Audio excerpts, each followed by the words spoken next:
যদি জানতেন তারেক রহমান যে এই মাসালা সূরা ফাতিহা না পড়লে সালাত হয় না, এটা রুকুন, মনে হয় এই ইমামকে ভাড়া করতেন না। তাহলে ঠিক বলেন না, আপনার ঠিক বলা দরকার নয়, আমার ধারণা বলছি। সূরা ফাতিহা পড়তে হবে জানাজাতে। সূরা ফাতিহা জানাজায় কাছ থেকে হাদিস সংগ্রহ করেছেন হযরতে শাআবী রাহমাতুল্লাহ আলাইহি। তিনি বলেন, আমি সাহাবীদের কাছ থেকে জেনেছি জানাজার নামাজে তাকবীরাতুল উলা, প্রথম তাকবীরের পরে যেটা পড়তে হয় এটা হলো সানাউলিল্লাহি তাআলা, আল্লাহর জন্য সানা পাঠ করতে হয়। এরপরে তাকবীরে সানিয়া, যেটা দ্বিতীয় তাকবীরের পরে নবীজির উপর দুরূদ শরীফ পড়তে হয়, তৃতীয় তাকবীরের পরে দোয়া পড়তে হয়, চতুর্থ তাকবীর দিয়ে সালাম। এটা হযরতে আলী রাদিয়াল্লাহু আনহু বর্ণনা করেছেন, হযরতে সাহাবী নিজে ব্যাখ্যা করে দিয়েছেন। হযরতে আবু হুরায়রা রাদিয়াল্লাহু আনহুর নাম শুনেছেন আপনারা? তিনি সর্বাধিক হাদিস বর্ণনাকারী সাহাবী। এটা মুয়াত্তা মালিকের মধ্যে আছে। মুয়াত্তা মালিক হলো বুখারী শরীফ লেখার আগের কিতাব। ইমাম মালিক ইবনে আনাস ইমাম বুখারীর উস্তাদের লেখা কিতাব। ইমাম বুখারীর উস্তাদের উস্তাদ, দাদা উস্তাদ ইমাম মালিক ইবনে আনাস রাহমাতুল্লাহ আলাইহি তার মুয়াত্তার মধ্যে হাদিস শরীফটা বিশুদ্ধ শুনে এনেছেন। হযরত আবু হুরায়রা আল্লাহর নামে কসম করে বলতেছেন, আল্লাহর কসম, যখন মাইয়িতের লাশ খাটিয়ার মধ্যে রাখা হয় তখন আমি কাব্বারতু, তাকবীর বলি, ওয়া হামিদুল্লাহ, আল্লাহর প্রশংসা করি, সানা পাঠ করি, এরপরে দ্বিতীয় তাকবীর বলি, তারপরে নবীজির উপরে দুরূদ শরীফ পাঠ করি, তারপরে তৃতীয় তাকবীর বলি, তারপরে মাইয়িতের জন্য দোয়া করি, চতুর্থ তাকবীর দিয়ে সালাম দেই। এটাই হলো জানাজা পড়ার নিয়ম। সুবহানাল্লাহ বলেন। 12 জন সাহাবী থেকে জানাজার নামাজের বিশুদ্ধ সনদের হাদিস রয়েছে, গ্রহণযোগ্য হাদিস রয়েছে। যেভাবে আমরা জানাজা পড়ি ওটা ঠিক, এটা 12 জন সাহাবী থেকে হাদিস আছে। কতজন সাহাবী এরা তো জানেও না। সেই মুসান্নাফ ইবনে আবি শাইবা, ইমাম বুখারী এবং মুসলিমের উস্তাদের লেখা কিতাব। গত বুধবারে বাংলাদেশের সাবেক প্রধানমন্ত্রী বেগম খালেদা জিয়ার জানাজা হয়েছে।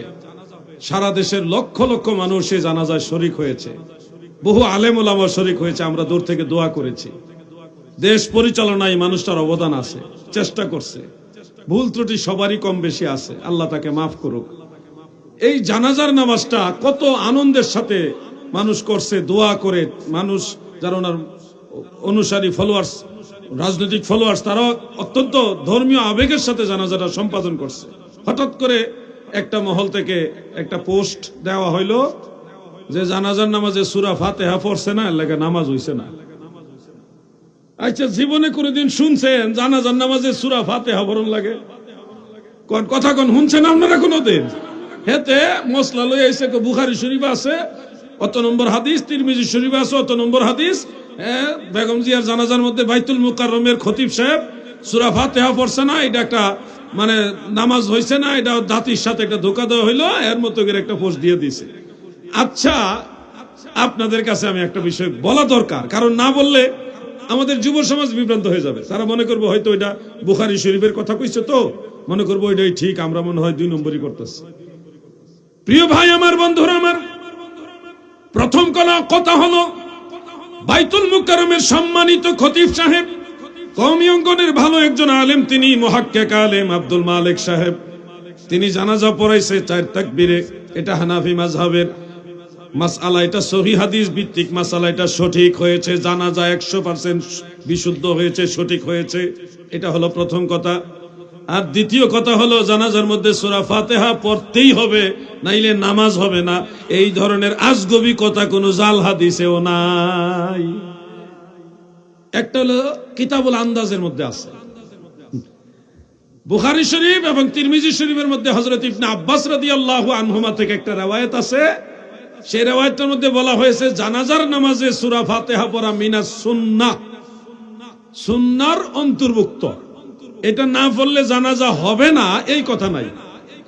বলা হয়েছে জানাজার মধ্যে সূরা ফাতিহা পড়াটা হলো কি সুন্নাহ, কিন্তু এই সূরা ফাতিহা না পড়লে জানাজা হবে না, এইটা কোনো জাল হাদিসেও নাই। এরপরে তিরমিজি শরীফে এই কথাটা আরো একটু সুন্দর করে লেখছে, মিনাস সুন্নাতি আও মিন তামামিস সুন্নাহ। এটা সরাসরি সুন্নাহ অথবা সুন্নাহ এর পরিপূর্ণতা। সুন্নার পরিপূর্ণতা, পরিপূর্ণ সুন্নত একটা হওয়ার জন্য এটা সহযোগী এরকম, তাহলে এখানে একটা ইখতিলাফ। তার মানে এটা জানাজার জরুরি অংশ না, ফরজ না। জানাজার এমন অংশ না যেটা ছাড়া জানাজা হবেই না, এরকম বিষয় না। জানাজা কিভাবে পড়তে হবে এই ব্যাপারে বিশুদ্ধ পর্যায়ের প্রায় 12টা হাদিস আছে। কয়টা? ঘুমাই রয়েছেন নাকি আপনারা? 12টা হাদিস শরীফ আছে। সেখানে নবীজির সবচেয়ে কাছের একজন সাহাবী হলেন শেরে খোদা মাওলা আলী রাদিয়াল্লাহু আনহু।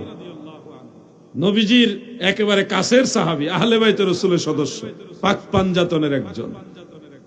তিনি খোলাফায়ে রাশিদিনের সদস্য। তিনি এই riwayatটা বর্ণনা করেছেন, ইন্নাহু কানা ইয়াবদাউ বিহামদিল্লাহি তাআলা সুম্মা ইউসাল্লি আলান নবী সাল্লাল্লাহু আলাইহি ওয়াসাল্লাম সুম্মা ইয়াকুল আল্লাহুম্মা ইগফিরলি আহইয়াইনা ইলা আখিরিল হাদিস। অর্থাৎ হযরতে শেরে খোদা মাওলা আলী রাদিয়াল্লাহু আনহু riwayat বর্ণনা করেন, জানাজার নামাজের প্রথম তাকবীরের পরে আল্লাহর প্রশংসা হবে। কার প্রশংসা? 500 সাহাবীর ছাত্র, যিনি 500 সাহাবীর কাছ থেকে হাদিস সংগ্রহ করেছেন, হযরতে শাআবী রাহমাতুল্লাহ আলাইহি, তিনি বলেন, আমি সাহাবীদের কাছ থেকে জেনেছি জানাজার নামাজে তাকবীরাতুল উলা, প্রথম তাকবীরের পরে যেটা পড়তে হয় এটা হলো সানাউলিল্লাহি তাআলা, আল্লাহর জন্য সানা পাঠ করতে হয়। এরপরে তাকবীরে সানিয়া, যেটা দ্বিতীয় তাকবীরের পরে নবীজির উপর দুরূদ শরীফ পড়তে হয়, তৃতীয় তাকবীরের পরে দোয়া পড়তে হয়, চতুর্থ তাকবীর দিয়ে সালাম। এটা হযরতে আলী রাদিয়াল্লাহু আনহু বর্ণনা করেছেন, হযরতে সাহাবী নিজে ব্যাখ্যা করে দিয়েছেন। হযরতে আবু হুরায়রা রাদিয়াল্লাহু আনহুর নাম শুনেছেন আপনারা? তিনি সর্বাধিক হাদিস বর্ণনাকারী সাহাবী। এটা মুয়াত্তা মালিকের মধ্যে আছে। মুয়াত্তা মালিক হলো বুখারী শরীফ লেখার আগের কিতাব।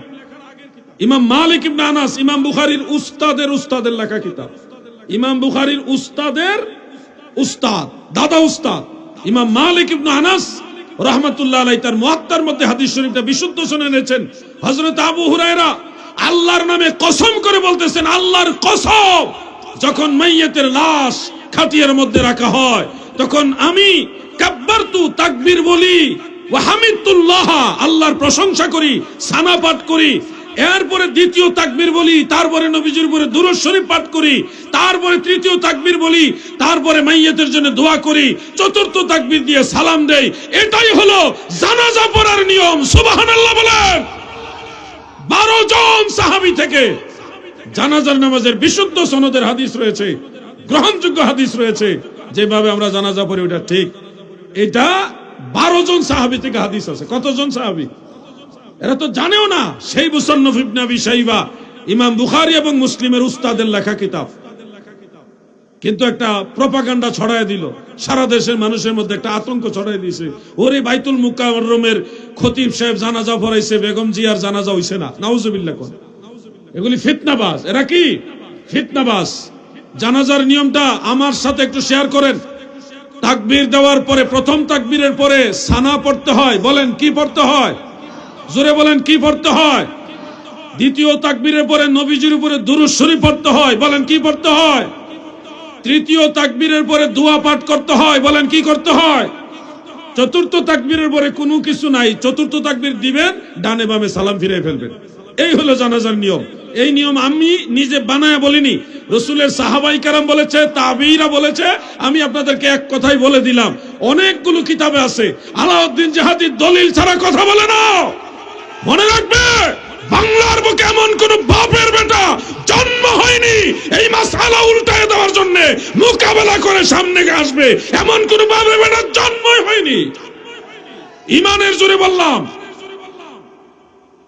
জানাজার নামাজের নিয়ম পাল্টানোর কোন সিস্টেম নাই। বলবেন যে তো ওই হাদিসে যা আছে সূরা ফাতিহা পড়া সুন্নাহ, এটার মাসালা দিয়েছেন হানাফি বড় বড় মুস্তাহিদরা। ওনারা বলছে প্রথম তাকবীরের পরে সূরা ফাতিহা পড়তে হবে, এই ব্যাপারে কোনো সহিহ হাদিস নাই। এই হাদিসটা হানাফি মাযহাবও বাদ দেয় না। এই হাদিসের উপরে হানাফি মাযহাবের ইমামরা আমল করে। কেমনে আমল করে? ফতোয়া আলমগীরি এবং হেদায়ার মধ্যে উল্লেখ আছে।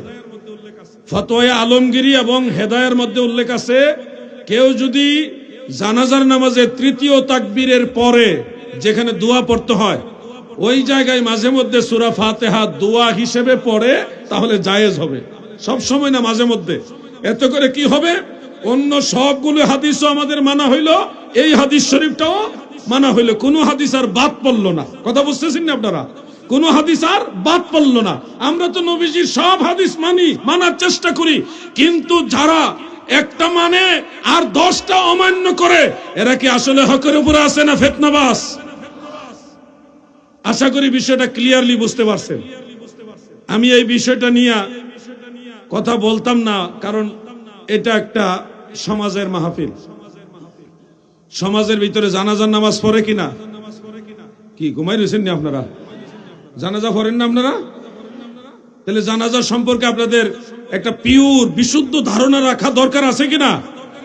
জাতীয় পর্যায়ে একটা বিষয় আমাদের বক্তব্য হয়ে গেল, এই সমাজের মানুষগুলি একটা কোরআন হাদিস সহিহ হাদিসের আলোকে একটা সমাধান পেয়ে গেল, কোন ধরনের ফিতনা আমাদেরকে গ্রাস করতে পারবে না।